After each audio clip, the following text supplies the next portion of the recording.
Sige. Ang ano pala dito, no? Napapagod na ako. Ano ba to, May? Pagod na pagod ako tapos pagdating ko, ikaw madadatnan ko? Sino yan? Kaibigan ko lang. Kaibigan? Opo. Alis na ako. Ay, ay, ay, Diyan ka lang, ay, diyan ka ay. lang. Huwag kang umalis. Bakit ba? Kaibigan ko lang yan. Ano pa problema? Kaibigan?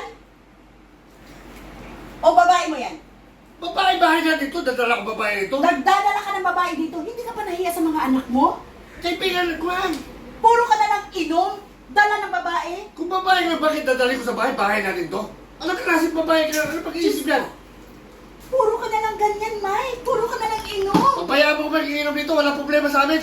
Masyado akong pakiramera. Natural ako ang asawa mo. Asawa, anong oras lang? Alas 12. Nagtatrabaho ako para may makain tayo dito. Tapos ito pa ang madadatnan ko. Tapos may babae. Dito ka lang dito. Pabayaan mo siya. Ang kapal na mukha mo. Anong pasasabi mo? Huwag mo kasabihan mo kapal ng mukha yan.